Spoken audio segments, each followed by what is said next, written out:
Donc j'ai actuellement en ligne de l'International international Dr Ibrahim Choukri, notre analyste stratégique et sécuritaire également.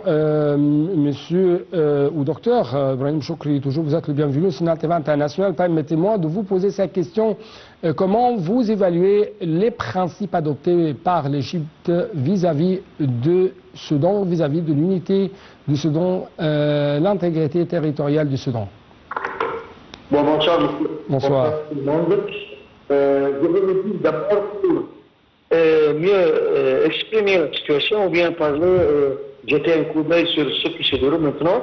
On va prendre en considération quelques étapes. Première étape, c'est que cette rencontre, cette réunion a eu lieu et il n'y a même pas 72 heures de l'affaire de Sharm el-Sheikh, la signature de Sharm el-Sheikh. Donc ça vous indique aussi que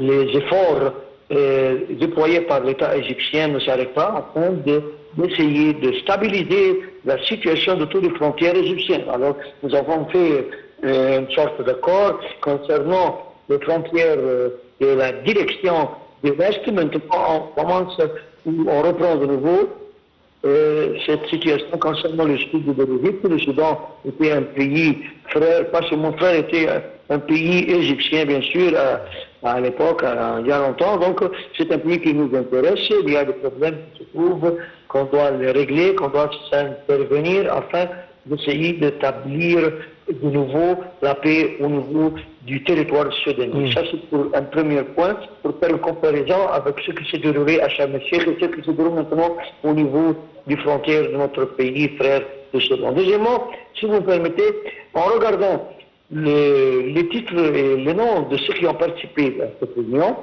bien sûr avec son excellence le président de la République, nous avons aussi constaté que le général Abdel Fattah al-Burhan, qui est le président du Conseil souverain de transition au Soudan, il n'était pas tout seul, avec lui il avait bien sûr à la présence aussi du Dr Badr Abdelhati, mais comme le ministre des Affaires étrangères, mais en présence aussi du général Hassan Rachad. Et ça, c'est un grand indice qui vous montre que l'autorité des renseignements généraux travaille dans toutes les directions stratégiques. Oui, donc c'est une sorte de coopération dans le travail souverain de l'Égypte, c'est-à-dire les affaires étrangères, avec le renseignement généraux, avec la présidence de la République, tous. Oui. Donc permettez-moi de vous poser cette question dans le cadre de ce que vous venez de nous dire. Quelles sont les opportunités de la stabilité régionale, notamment au niveau du Soudan, après cet accord de paix conclu au sein de la ville de Sharm el-Sheikh, la ville de paix, récemment bien sûr, et également nous avons au cours de ce mois d'octobre une rencontre ou une réunion prévue du mécanisme quadripartite visant à aboutir à des, si je peux dire, des résultats concrets en faveur d'un cessez-le-feu et en faveur d'un règlement durable de cette crise soudanaise.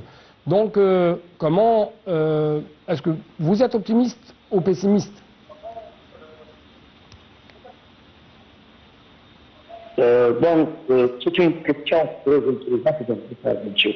Parce que, vous voyez, l'Égypte essaye de régler tous les conflits régionaux qui se trouvent autour. Nous parlons des 4 frontières de l'Égypte. Puis on a commencé par Sharm el-Sheikh, c'est pour régler les problèmes qui se trouvent aux frontières, c'est-à-dire contre les Palestiniens et les Israéliens, afin d'arriver à un point déterminé concernant la paix de cette région. Mais en même temps, on jette un coup d'œil aussi au sud de l'Égypte. Donc c'est très intéressant de faire stabiliser la situation au niveau du Soudan, se faire la consultation avec tous les partis, ou tous les ethnies et tous les responsables au niveau du Soudan qui peuvent participer à un pays nouveau et moderne, un pays qui vit en paix. Donc même les réunions qui auront lieu au niveau du continent africain aura lieu bien sûr dans le cadre de la stabilisation du Soudan, la paix au niveau du Soudan. Ça aussi va nous tirer au point de l'Égypte, bien sûr. C'est notre sud de notre pays, c'est l'endroit où nous recevons le fleuve du Nil, bien sûr. n'oublie pas que le Soudan et l'Égypte, ils se sont mis dans une seule position concernant ce qui se fait au niveau du Nil ou au niveau oui, j'aimerais bien sûr traiter ce sujet du Nil. Donc, toujours dans le cadre de ces nouveaux changements et ces grandes mutations qui ont émaillé la scène proche-orientale durant ces dernières, si je peux dire, 48 heures. Est-ce qu'il y aura une sorte de tendance optimiste en ce qui concerne l'Éthiopie, en ce qui concerne le règlement de cette crise avec l'Éthiopie, parce qu'aujourd'hui, Monsieur le Président et Abdel Fattah al-Sisi, bien sûr, et le président du Conseil souverain de transition de Soudan, le général Abdel Fattah al-Burhan, les deux ensemble ont réaffirmé le rejet total de toute mesure unilatérale prise sur les Nils bleus, contraire au droit international. Et le Burhan, à cet égard, a souligné l'unité des positions de la convergence des intérêts entre l'Égypte et le Soudan concernant la question du barrage éthiopien. Votre vision, votre point de vue? De ma part, moi je considère que la situation va devenir optimiste, pas pessimiste. Parce que tant qu'il y a une sorte de coopération ou de coordination avec nos frères soudanais, ça c'est très intéressant à l'égard ou en face du côté éthiopien, surtout dans l'affaire du barrage éthiopien. Donc moi aussi, j'ai constaté, et vous avez peut-être, tous les journalistes ont constaté avec moi, que le président américain va prendre peut-être une autre position concernant l'Éthiopie, parce que l'Éthiopie, nous avons expliqué bien que par exemple, nous ne sommes pas contre le développement ou n'importe quel moyen de développer un pays comme l'Éthiopie, étant aussi nos frères sur le bord du Nil, mais nous sommes contre la direction de comment diriger ce pays. Il faut faire de direction en coopération avec tous les pays qui s'intéressent du Nil, pour le Nil. Toute unilatérale prise sur le Nil, c'est contraire du droit international, bien sûr. Donc, pour faire ce genre d'entretien, de réunion, de coopération, ça, c'est pour se présenter devant le monde étranger comme la même voie ensemble. Que ça veut prouver qu'il y a des pays qui sentent qu'il y a des problèmes contre eux. C'est une affaire d'un barrage qui coûte des dommages qui sont négatifs pour nous.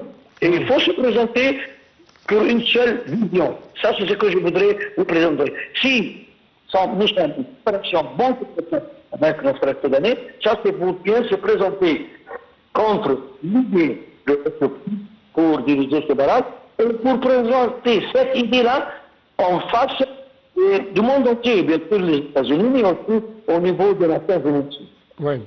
Docteur Ibrahim Choukri, notre expert, notre analyste stratégique, merci beaucoup pour de telles explications de votre part en ce qui concerne cette réunion qui a regroupé les deux leaders. Justement, nous allons bien sûr dans la prochaine minute essayer de jeter plus de lumière sur les dimensions économiques entre les deux pays, entre l'Égypte et le Soudan. Car, si je peux dire, c'est un bloc économique sur la vallée du Nil à ne pas ignorer. Donc nous attendons une intervention téléphonique à cet égard, mais j'aimerais quand même vous poser une information, un reportage plutôt, concernant l'Égypte qui est élue récemment au Conseil des droits de l'homme de l'ONU. Une nouvelle victoire pour l'Égypte avec 173 voix sur 193.